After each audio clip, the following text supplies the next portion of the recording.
Boa noite a todos, juntos para mais um dia de estudos do Livro dos Espíritos. Nós que estamos estudando o capítulo 9 da segunda parte do Livro dos Espíritos. Hoje iniciando a nossa aula de número 135. Bom, o tema que nós daremos continuidade, nós iniciamos ontem, influência dos espíritos nos acontecimentos da vida. Pergunta Kardec na questão 529. Que se deve pensar das balas encantadas, de que falam algumas lendas e que finalmente atingem o alvo? Eu fiz uma pesquisa rápida sobre o que seriam essas balas encantadas, né, que Kardec refere no século XIX, né? E muitas vezes são histórias de que balas de projéteis, elas fazem um percurso não retilíneo. Né? Então, isso são histórias que são contadas de pessoa para pessoa e que ficam nesse campo mágico, né? Justamente porque não seguem uma linha reta nas histórias. Então, Kardec quer saber sobre isso, se isso é verdade, se não é, porque vocês vão se recordar, na questão 528, Kardec também abordou, fez uma pergunta que tinha menção a esses projéteis, né? E aí nós vimos, inclusive, que os espíritos, eles podem intuir a pessoa que seria a vítima a se desviar, e eles podem também ofuscar a mente de quem está apontando a arma, né? A visão de quem está apontando a arma, e aí a vítima não é atingida, né? Aquele que é o objetivo não é atingido. Então, Kardec continua. Então, ele quer saber, uma vez que os espíritos, na questão anterior, disseram que uma vez disparada, a bala vai seguir o seu trajeto, né? Segue a linha que tem que percorrer. Kardec, então, vem agora e pergunta, mas e o que vocês me falam dessas lendas, né, sobre balas encantadas? Respondem eles, pura imaginação. O homem gosta do maravilhoso e não se contenta com as maravilhas da natureza. Resposta simples, não tem nem muito o que comentar. Bom, nessa mesma questão 529, na linha A, Kardec pergunta: podem os espíritos que dirigem os acontecimentos terrenos ter obstado a sua ação por espíritos que queiram o contrário? Então, veja só, nós temos aí, vamos dizer assim, bons espíritos, né, responsáveis por acompanhar pela concretização de determinados acontecimentos, né? Podem espíritos agirem contrários a isso? E eles respondem: o que Deus quer se executa. Se houver demora na execução, ou lhe surjam obstáculos, é porque ele assim o quis. Bom, vamos pensar um pouquinho sobre a pergunta e sobre a resposta. Porque tem algumas questões que eu paro um pouco para pensar. Fica muito claro para nós que a vontade de Deus é soberana. E eu já comentei várias vezes para vocês que a luz, para mim, ela é suprema. Nenhum espírito inferior tem poder e força o suficiente para enfrentarem a verdadeira luz. Não somos nós. Estou falando de espíritos superiores. Então, espíritos superiores, dependendo da sua superioridade, não há trevas que os vençam.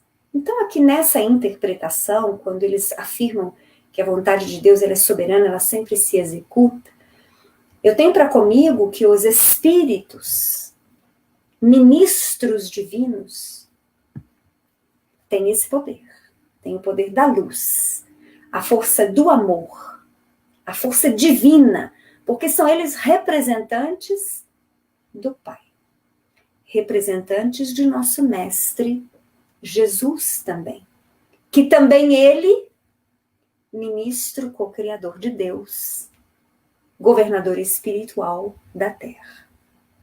Então, neste sentido, nenhum outro espírito inferior pode combater um espírito superior. Vocês vão me perguntar, mas por que então, ainda no planeta Terra, a maldade ainda tem grande toque? Em sendo assim, por que esta espiritualidade superior não interfere diretamente, acabando com as trevas, não só no plano material, mas também nas zonas inferiores espirituais? Porque eles não podem interferir no aprendizado da criatura. Nós não podemos nunca nos esquecer que a Terra ainda transita no campo de provas e expiações. Nós estamos deixando, mas não sabemos até quando a transição vai perdurar. Então, se nós pensássemos daqui a 500 anos, estando implantado o reino de regeneração da Terra, nós vamos encontrar no plano físico e nos planos espirituais condições diferentes de vida. Mas essas condições não são impostas, são conquistadas. Então é claro que a espiritualidade está agindo, como sempre agiu. Mas também fica muito claro, dentro de todos os estudos que nós fazemos, a responsabilidade que nos compete, como componentes dessa humanidade. Tanto é assim que este período de transição é caracterizado como última oportunidade para todos nós espíritos, encarnados e desencarnados. Fica muito claro, através dos esclarecimentos dos espíritos, em variados livros, e não só livros espíritas, muitos livros espiritualistas, mas vocês queiram estender o seu período de interpretação dentro das religiões cristãs, este entendimento de que estamos vivendo tempos, são os chamados tempos, ao qual Jesus se referiu.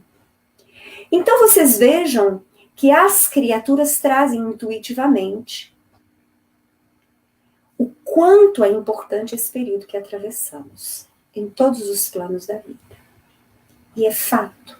Aqueles de nós que estivermos conquistando os valores necessários, o aprendizado necessário, e aí, se eu pudesse resumir, eu resumiria na boa vontade, ou aquela pequenina consciência na qual você se esforça por ser melhor e por fazer o bem, é a boa vontade.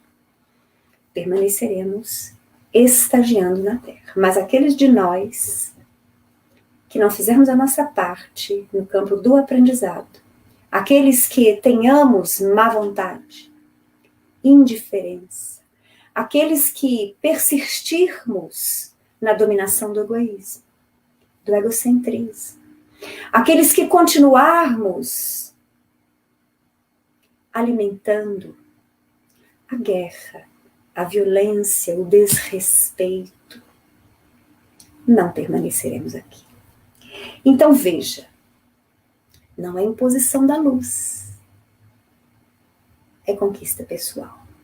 A luz auxilia, na medida em que os espíritos benfeitores, em que os grandes guardiões da Terra, vão recolhendo estes espíritos rebeldes e já encaminhando-os para este processo de mudança planetária.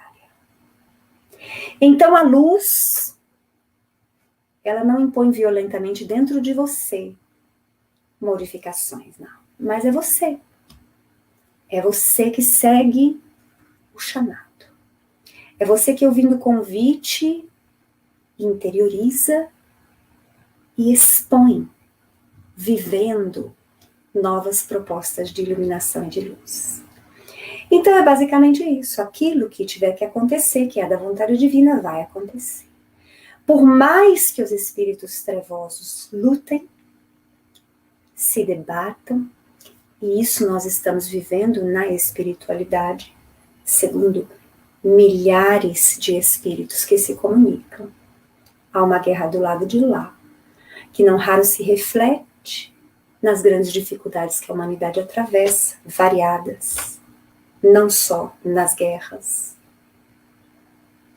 É exatamente isso. Então, os espíritos inferiores, por mais que lutem, é da vontade divina que a Terra progrida. Eles não vencerão. Eles serão reencaminhados a novas moradas planetárias. É da lei. Simples assim. Na questão 530, Kardec vai perguntar: não podem os espíritos levianos e zombeteiros criar pequenos embaraços à realização dos nossos projetos e transtornar as nossas previsões? Serão eles, numa palavra, os causadores do que chamamos pequenas misérias da vida humana? Então, a pergunta de Kardec é muito simples. Então, na primeira, talvez ele tenha dado uma conotação mais abrangente aos espíritos que ele diz responsáveis pelos acontecimentos terrenos. Agora, ele está dizendo do pouco, né? Será que espíritos levianos e zombeteiros não podem interferir naquilo que a gente projetou, não podem atrapalhar as nossas vidas? Respondem eles: eles se comprazem em vos causar aborrecimentos que representam para vós provas destinadas a exercitar a vossa paciência. Então, eles podem sim atrapalhar. Vamos lá. Cansam-se, porém, quando veem que nada conseguem. Mais ou menos nós estamos voltando para os mesmos modelos a respeito da sintonia. Eles causar aborrecimento, eles podem. Mas eles logo desistem, eles veem que eles não estão tendo muito êxito. Veja só, um espírito leviano e zombeteiro cria um problema pequenino na minha vida diária, cotidiana. Geralmente me tirando da rotina.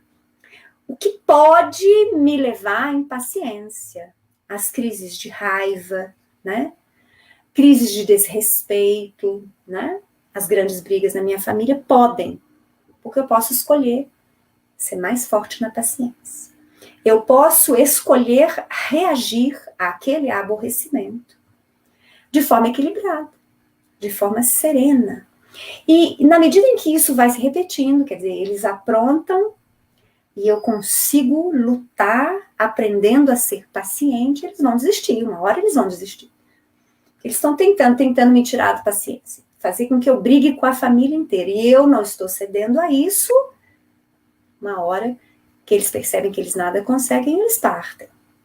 Entretanto, não seria justo nem acertado imputar-lhes todas as decepções que experimentais, e de que sois os principais culpados pela vossa irreflexão. Então, olha só, eu me recordo do Miltinho, lá no Cefacis, de uma vez que ele falou, foi até uma brincadeira, mas eu guardei isso, que eu achei ótimo. Ele falou assim: o Brasil é o único país do mundo em que uma porta bate por conta do vento e todo mundo acha que foi um espírito.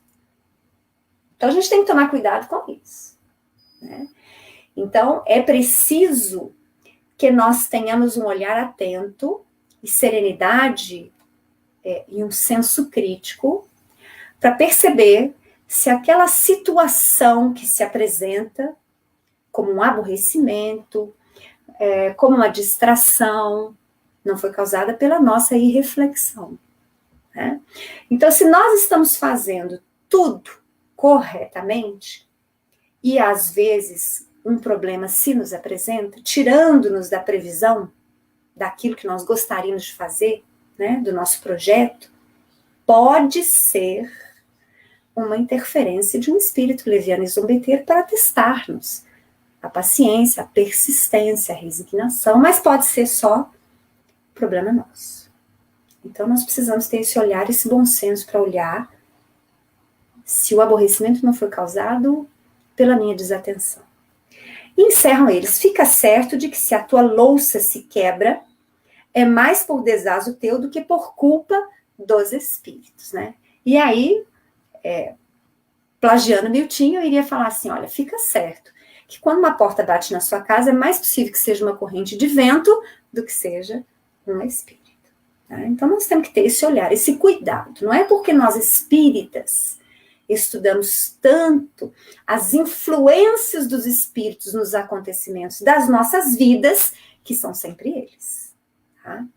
Não raro somos nós mesmos.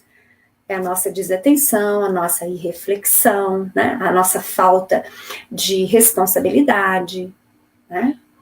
Enfim, a nossa falta de comprometimento, que muitas vezes faz com que a nossa previsão, os nossos projetos não sejam realizados, né? Ou que a nossa rotina seja quebrada. Tá? Na linha A dessa mesma questão, 530, Kardec pergunta: destes, os que provocam contrariedades obram impelidos por animosidade pessoal ou assim procedem contra qualquer, sem motivo determinado, por pura malícia? Então, Kardec falou assim, nessas questões simples, tá? Destes pequenos aborrecimentos, são estes espíritos levianos zombeteiros que ele referiu na questão 530. Destes, geralmente, são espíritos com os quais nós temos débitos, e aí, em geral, débitos passados, de vidas passadas, ou eles agem assim sem nenhum motivo aparente. Né? Quer dizer, acabaram de nos encontrar e estão querendo se divertir às nossas custas. É o que Kardec pergunta. Responde eles, por uma e outra coisa. Às vezes, os que assim vos molestam são inimigos, que granjeastes nesta ou em precedente existência. De outras vezes, nenhum motivo há. Mas aí vocês vão me perguntar, mas Cristiane, eles respondem isso? Mas então por que Deus permite que um espírito leviano e zombeteiro me tente? Nós falamos tanto sobre a lei da atração e sobre a lei da sintonia, não é? Ela vai valer em absolutamente todas as questões. Essa mesma lei de atração, lei de sintonia, no campo do amor sublime, é essa obra da criação, no qual o Criador cria todos os universos, todas as estrelas, os sóis, os planetas, galáxias e constelações. É uma força amorosa, mas que também se transmite através das leis físicas por uma lei de atração, que dá a translação, a gravitação dos planetas, os movimentos de rotação, de expansão das galáxias.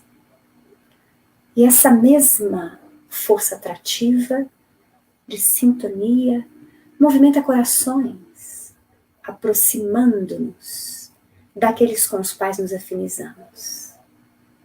Então, aqui, eles deixam muito claro que estes podem ser espíritos ligados a nós por laços atuais, espíritos que nós granjeamos como desafetos na presente vida e que já partiram deste mundo, como podem também vir de outras vidas, estes desafetos. Mas eles podem ser espíritos que não têm nenhum débito para conosco, mas que sintonizam conosco. Apesar da nossa máscara de bonzinhos, apesar muitas vezes das nossas propostas verbais de melhoria, a realidade é que nós temos muitas dificuldades em implementar as lições de Jesus. E eles sabem disso. Nós já falamos em estudos anteriores aqui do Livro dos Espíritos, né? Que na espiritualidade, grande parte dos espíritos identifica quem nós somos, né? Os espíritos superiores identificam-nos a todos. Mas espíritos inferiores podem acessar nossos pensamentos, as imagens mentais que criamos, desde que estas estejam com eles sintonizadas. Ou seja, não adianta eu me fingir de boazinha, se no campo do meu pensamento, do meu sentimento, eu alimento raiva, mágoa, não consigo perdoar de forma nenhuma em determinada situação. Vamos ser pontuais. O espírito superior, o meu espírito protetor, participa desse drama meu, né? De aparentar ser boazinha, mas no íntimo tem um vulcão de rancor dentro de mim. Ele se penaliza, ele tenta orientar-me, ele tenta intuir-me. E quando ele não consegue diretamente comigo, muitas vezes ele usa de familiares, de amigos, às vezes de um livro que ele me incita a ler, para que eu comece a realizar esse aprendizado, essa modificação íntima. Isso em relação ao espírito benfeitor. No entanto, se eu permaneço teimosamente na mesma forma de pensar e de sentir, mantendo este vulcão de rancor dentro de mim, espíritos rancorosos também podem acessar os meus pensamentos e as minhas formas de pensamento, as imagens mentais que eu crio. E aí, muitas vezes, são estes espíritos que não têm débito nenhum passado comigo, mas que sintonizam, que vão aprontar na minha vida, né? Vão aumentar os meus aborrecimentos, porque eu estou invigilante. Então, o problema não está com eles, o problema está comigo. Então, não existe acaso, né? Coitadinho de mim, né? Eu não tenho nenhum obsessor relacionado ao passado, mas a minha vida é repleta de dissabores, porque espíritos levianos me perseguem. Mas por que eles perseguem? Porque você está dando campo, você está abrindo portas. Você está deixando a sua casa mental muitas vezes suja, ou muitas vezes absolutamente limpa, sem preenchê-la com atitudes positivas e no bem. E aí eles tomam conta, né? E agem também, trazendo mais e mais dissabores. Mas isso até quando, vocês perguntam? Até quando você decidir modificar esse padrão de pensamentos e de sentimentos e colocar a mão na massa para fazer o bem. De pequena forma, média forma ou grande forma, segundo a sua possibilidade. Mas movimentar-se a caminho do bem e de uma harmonização íntima. Isso é imperioso. Vamos seguir. Questão 531. Pergunta Kardec. Extingue-se-lhes com a vida corpórea a malevolência dos seres que nos fizeram mal na Terra? Bom, eu já sei a resposta, não precisava nem ler, acho que vocês também. Nós falamos tanto sobre isso, não é? Então, Kardec quer saber o seguinte, mas então tá, morreu. O espírito deixa de ser mal? Ele vira bonzinho? Respondem eles. Muitas vezes reconhecem a injustiça com que procederam e o mal que causaram, muitas vezes.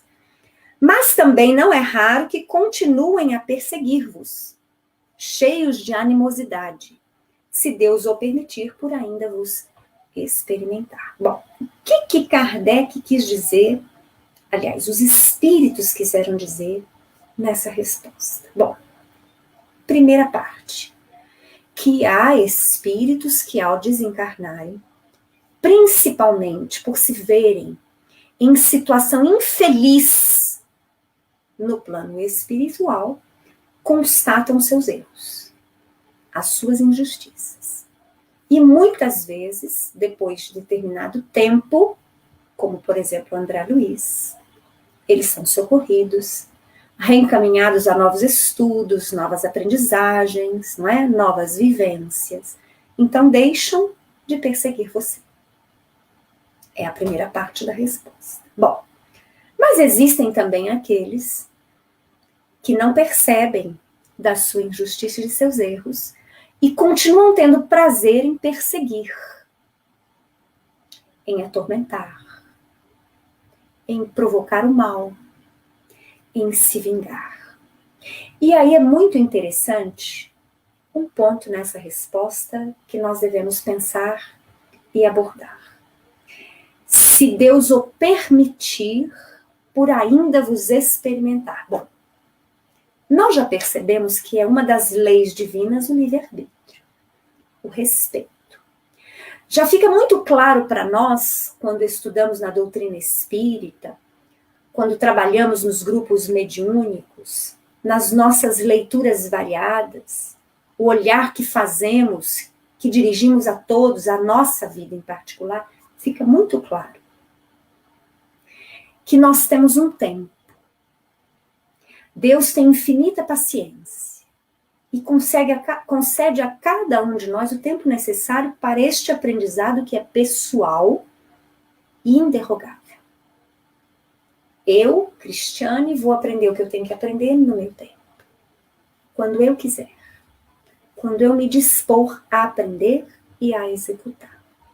Não adianta meu pai ou minha mãe serem espíritos avançadíssimos. Eles não vão fazer o meu papel.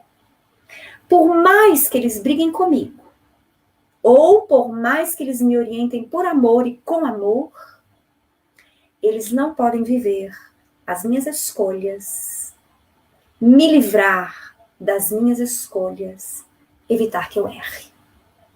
É assim. Então, se é assim de pais para conosco, é assim o Pai maior para conosco. Existem leis divinas, inderrogáveis e imutáveis. Mas Deus não é um senhor barbado sentado num trono que manda uns para a direita e outros para a esquerda. Ele é o amor infinito, é o poder criador, é a inteligência suprema. Isso é o que nós sabemos dele. Explicar mais do que isso, nós não sabemos. Eu não sei.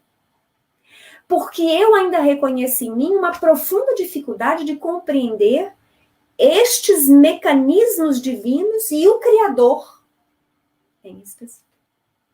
Eu só consigo entender isso, que está ao alcance do meu raciocínio, do meu entendimento. Ele é a causa primária de todas as coisas, a inteligência suprema. Então, eu vou percebendo que a imagem que os espíritos utilizam, né, nessa resposta, né, que Deus permite, é justamente porque são estas leis imutáveis por ele criadas que nos concedem esse tempo do aprendizado. Então, enquanto eu não tiver aprendido, eu sintonizo com os espíritos aos quais eu prejudiquei, os quais eu prejudiquei, e pela lei de causa e efeito, a sintonia se faz. Eles podem agir comigo. A partir do momento em que eu estou realizando o aprendizado, mudando o meu padrão mental, meu padrão emocional, as minhas ações, eu estou, em consequência, evoluindo, melhorando o padrão vibratório geral do meu espírito, a sintonia vai se desfazendo. Eles não conseguem mais continuar me perseguindo. É simples assim. É matemática. Tem sintonia, continua a perseguição. Vai acabando a sintonia, vai diminuindo a perseguição até acabar. Quando nada do que eles fizerem pode atingir você, porque você já está num padrão mais alto espiritual. Assim. Então é neste sentido que se fala Deus permite. São leis divinas, imutáveis. Deus não fica olhando para a cara de um e de outro e fala assim, você vai aguentar mais tempo, obsessor. Não, você eu vou te dispensar agora, eu vou expulsar. São leis imutáveis, ao qual toda a criação está sujeita.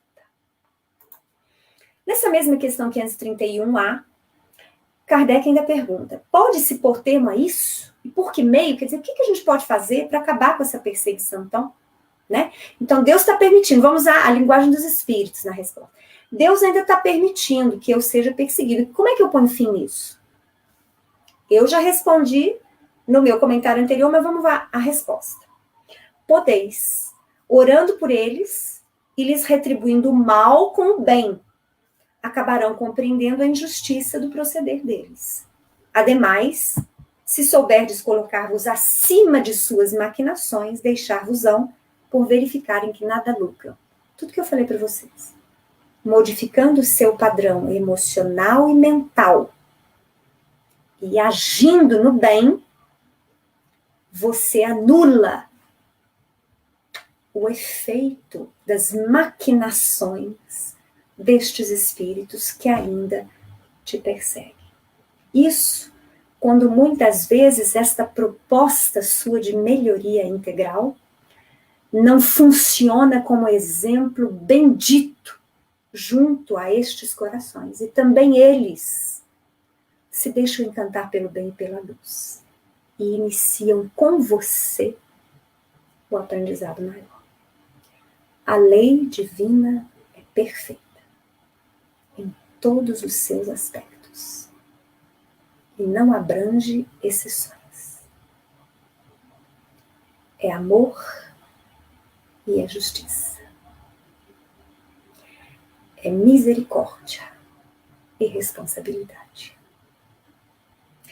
Kardec faz um pequeno comentário, dizendo que a experiência demonstra que alguns espíritos continuam em outra existência a exercer as vinganças que vinham tomando, e que assim, cedo ou tarde, o homem paga o mal que tenha feito a outrem. Ou seja, não há vítimas, não há injustiça. Aquilo que hoje parece uma injustiça, aqueles que hoje parecem vítimas, certamente têm as suas razões no passado, imediato ou imediato, relacionadas às presentes dificuldades. É que encarnados, nós nos esquecemos do nosso passado. Mas ele está lá.